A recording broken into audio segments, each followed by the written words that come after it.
Welcome back to the Youth and Politics podcast, guys. My name's Cody. My name is Carrera, and today we are joined by Max, I'm 17. I'm a writer largely from London who is also a young person interested in politics. lovely stuff. And today we're going to be discussing apathy towards politics and why that might exist. So let's talk a little bit about political education and the role that might play in creating apathy towards politics. Max, what are your thoughts on that? Yeah, so I find this a very interesting topic, and you touched on it on the podcast before because I think young people have generally come to a bit of a consensus, or at least politically engaged young people, that we will need political education in schools. And I think adults have come to start thinking this is a good idea as well. Now we're getting votes at 16. Mhm. And I think what's interesting is the way that will be managed and the way that that will actually engage students. So I was thinking about this recently, and I kind of came to the conclusion that a lot of the time, so obviously understanding the fundamentals very important. There's no point in teaching politics if you don't understand how the House of Lords works, House of Commons works, like the practicalities of voting. But I think people can get caught up in the technicalities, and people can get caught up in why you should or shouldn't vote for something. And I think that is we need to kind of reframe how we think about teaching voting and things like that. I think one of the most important things that I've learned in A-level politics, one of the things that my class have found the most useful is what motivates people to vote and why people vote the way they do. So in my eyes, if you want to engage people, it's less about saying you should vote based on this, this, and this, because even though many of us think that, yeah, facts and statistics and kind of trying to be as objective as possible is the best way to vote, realistically, a lot of people don't vote like that. And it's really difficult to actually get that across. And, no one can be truly objective.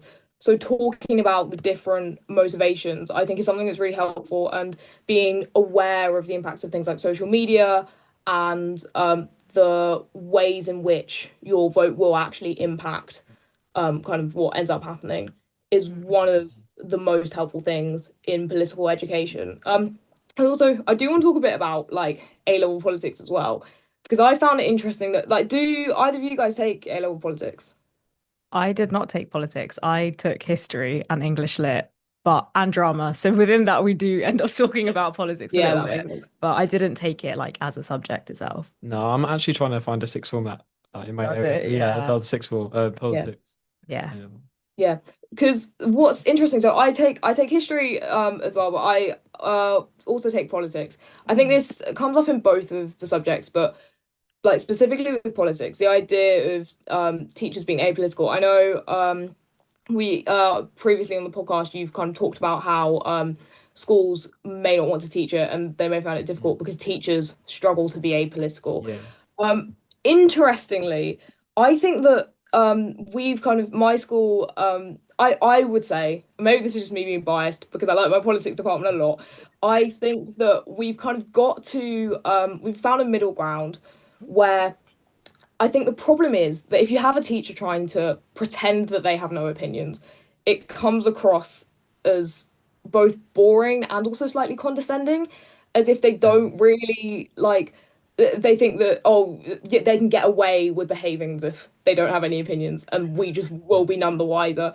Um, but the best kind of middle ground, I think, is when a teacher obviously stays professional, tries to be as objective as possible, but still there's that still a recognition that yes, I will have an opinion. I might make a small comment about Brexit and then follow it up with not that I Yeah. have opinions, which is something that one of my politics teachers does.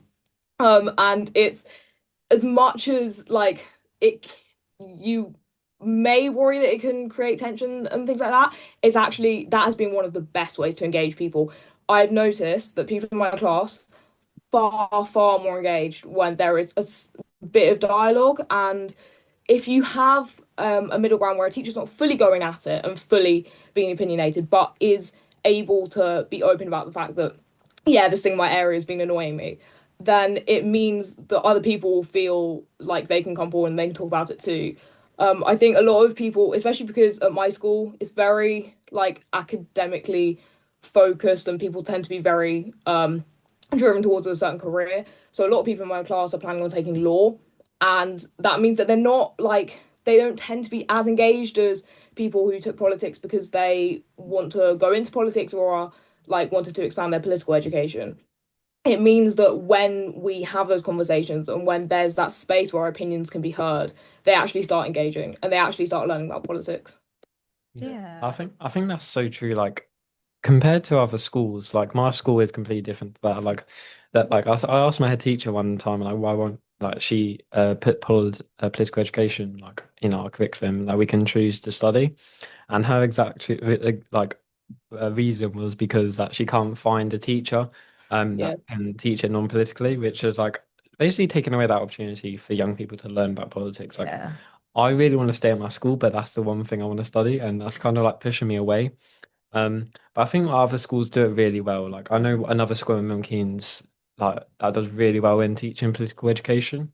So I think it's really varies where like Yeah, and I think like having a teacher that can share their opinions, I think I completely agree with what you said about how it can actually Mm. encourage the students to open up. Because like my Yeah, English teacher, I know it's not the same as politics, but like obviously like I studied The Handmaid's Tale, yeah, which obviously Outward had a political message in that book. So we obviously spoke about that. And my teacher, she wasn't afraid to be like to voice how she mm, felt. And I think that actually like sparked more interesting conversations about like how we felt about the yeah, political landscape she was writing about and how we think it might like be existing now. Like, does it exist now? Is it going to exist? Like that whole thing. And like there were people in my class that I was like, you like I just like in my head I was like, you don't care about politics at all. And like they were saying some of the like smartest things I've ever heard. I was like, oh Yeah. my God, this is amazing. So it's really like I do yeah, think having an open teacher who is like willing to voice how they feel is such a good thing. Like it's so important. I yeah. completely agree with I that. I think as well, like something in the education system, like we were talking about, it will have to change in somewhat in the next few years because obviously next general election, as many of us know, votes for 16 is coming about. So there'll be a whole new generation going to that ballot box, and education, I think, has a massive part to play in that because 16-year-olds are studying their GCSEs obviously at that time, and they're thinking about A level A levels. So what do you think about votes for 16 currently? I think it's an amazing opportunity to get young people more involved because I think now that it's actually happening, there's been such a long campaign, and I'm very like vocally pro vote to 16. There's been such a long campaign, and it's finally happening. And what that means is that basically adults have to accept it, and they have to be like, yeah, okay, this is happening. We need to make sure that kids are like actually engaged in politics so that they don't go into this completely blind. And I think it is also like it opens up a wider conversation about like political awareness and the fact that actually well, in my opinion, I know this may not people may not share this, but Yeah. most adults don't really know what they're doing either. And that I mean that's been a massive reason why I think Votes at 16 has been a long time coming. You know, I don't particularly think that many adults like are super well informed in comparison to teenagers. I think there's not a huge difference. One thing that has been interesting. So I think in maybe in your interview with Adiola, not 100% sure. But someone mentioned kind of how all young people are very kind of pro vote to 16 or they're like very enthusiastic about it. I have had one of the best things that Votes at 16 has been good for is getting young people to debate the Mm. kind of whether it's a good idea or not in my social circle at least. I've had multiple friends of mine who are studying like all sorts of things. One close friend of mine studying medicine, hopefully. And we had a huge debate because she's very anti-votes at 16. She's like, no, and she's same age as me, and she doesn't think that Mm. 16-year-olds should be given the vote. And it was so fun. And it to just have that conversation. We ended up like talking about John Stuart Mill.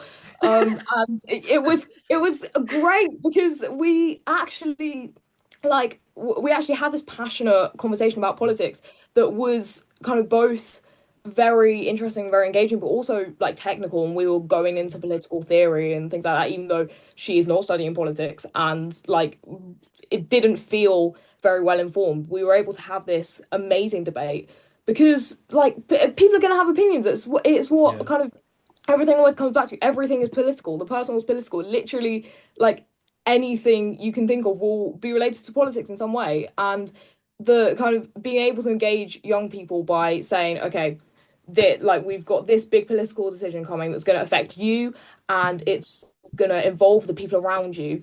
How does it make you feel? Why do you feel like that? And really being able to have those conversations has been a great, like, kind of unintentional side effect of votes at 16, like coming to fruition.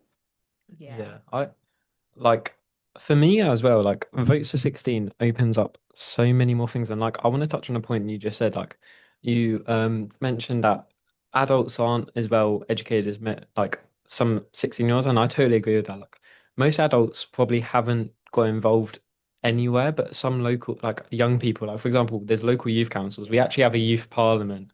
And Mhm. like so many young people go through those programs yearly.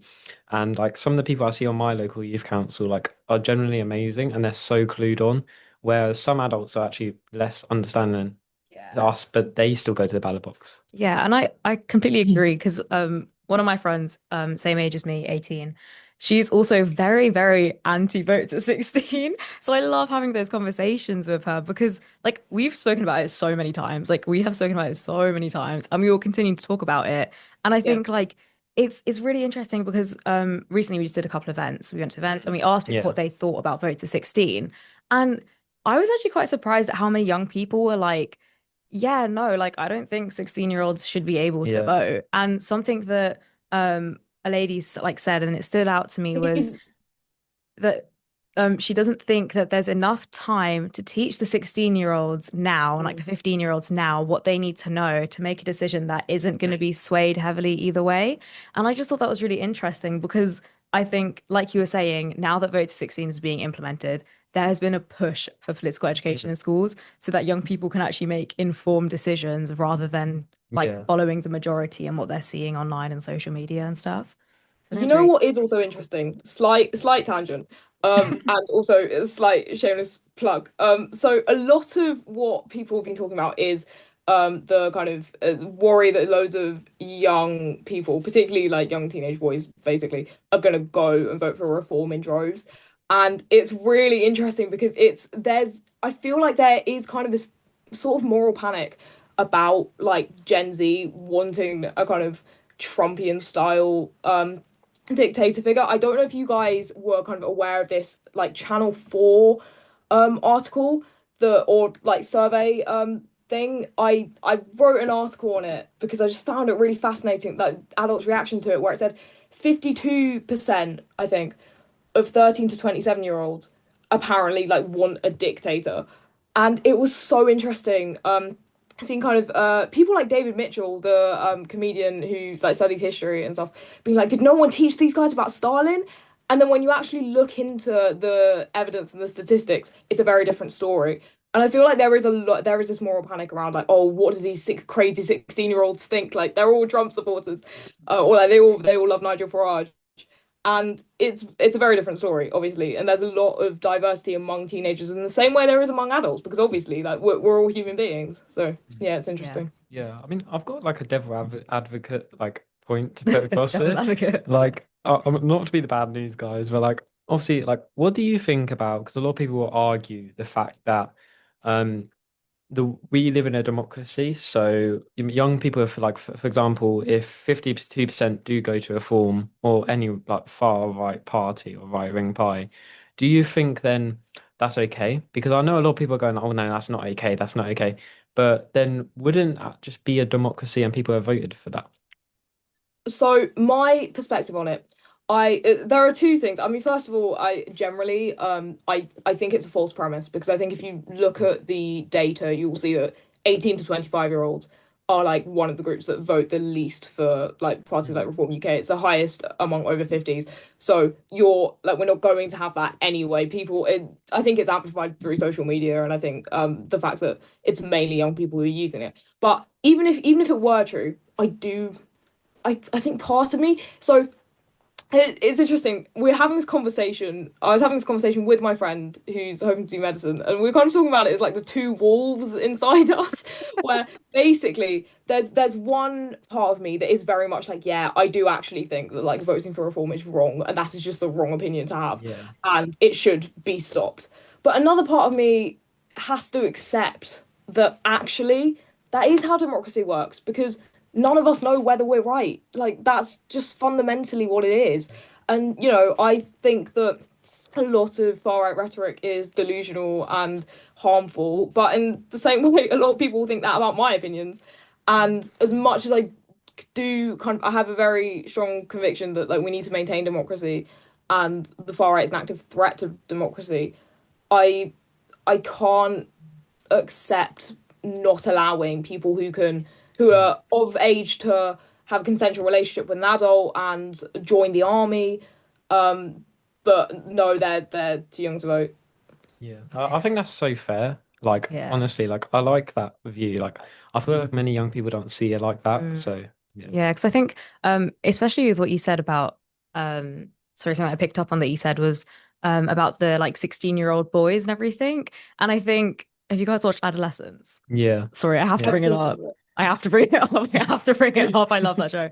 But I think like even after that, like I remember there was this whole discussion. I don't know who it was between. It was between some politicians. They were like saying every school should like show their students adolescence and all of this. oh And I yeah, think like there was such the Yeah, like when I had conversations with my friends about the show and everything, and like, do you think like what do you think? Do you think we should like show it in schools? Do you think we shouldn't show it in schools? A lot of them were like, well, if you show it, then are you changing how they think, or are you allowing them to think? Which is a bit like, sorry, I'm a theater kid, Brechtian. Like, mm, are you just like yeah. make like letting them like create their own thing, or would that then be kind of an influential thing where you're going, actually no, like you shouldn't do yeah. this and I you mean, shouldn't do that, like what I'm able where is to freedom? jump What's in that? just quickly, Yeah, yeah, okay. go on. But like, I mean, on the adolescence thing, I really like. Just put it up. I had to bring it No, in. I really like that because I think many young people. I mean, obviously, it does mention a bit of like political, like obviously trying to stop the like violence against women and girls, especially like. So I do think, and obviously, us having an MP that really campaigns, like shout out to Emily Darlington, who does campaign heavily on women and girls, and she actually agrees that adolescence should be shown in all Mm. schools. I don't really know. I mean, I love adolescence. I think it's such an eye opener. But then, like you said, would it just end up being Yeah. like influence? So what do you think, Max? I think potentially you could kind of have students study in a similar way to how students might study a book like Animal Farm, which I looked at Mm. in year eight. So we had a bunch of like 12 and 13-year-olds studying like this quite serious like kind of political topic. And I think potentially you could have it like done like that where you show it and you're very much like, okay, well, this is what the director said, like you draw your own conclusions. Um, Honestly, I'm kind of skeptical about showing it in schools, because I think it's the themes are very important, like Mm, undeniably. I just, first of all, not 100% sure that it would change a lot of people's minds, and also it depends on the context, right? Like mm. if you're sure, we've had in PSHE lessons, we've had like the social network shown, and it's not been successful. People have just found it so boring and written it off, especially because it is PSHE. And also I think that it's it, it's difficult because if you look at I've heard a few people discuss this. It's not kind of come to the fore of the conversation around adolescence. But if you look at the kind of incel murderers and like people predominantly men who murder because they like feel kind of threatened by women's liberation in like sexually and reproductively, it tends to be adults who do it. There are very few cases of it being an adolescent.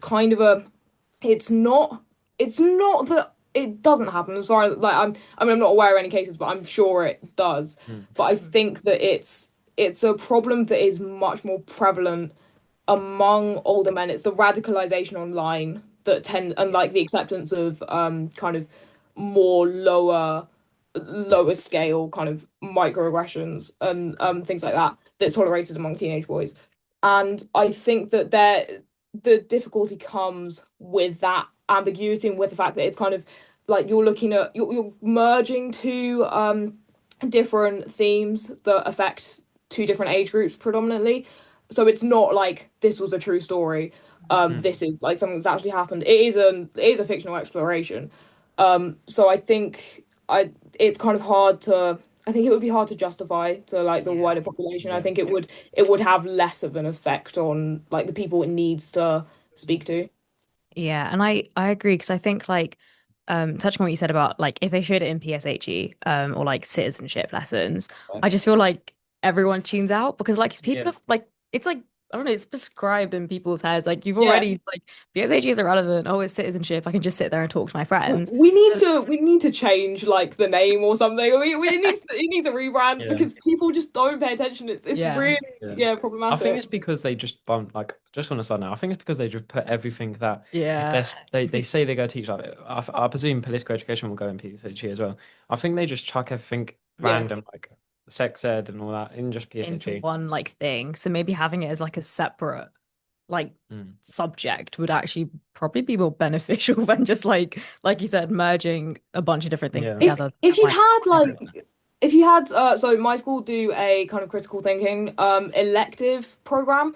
I didn't do it, but it's run by one of my politics teachers, and by the sounds of it, it's amazing. It's effectively politics and current affairs and critical thinking and literacy, like all as like one kind of subject. And I think if you had that as like its own thing, kind of like PSHE, I think that would be really engaging. People have come out of those sessions and be like, yeah, it was amazing. We had this really vibrant debate on AI, and you're like, yeah, I think that would be useful because then you can incorporate media and you can incorporate analysis, but also public speaking skills, things like that.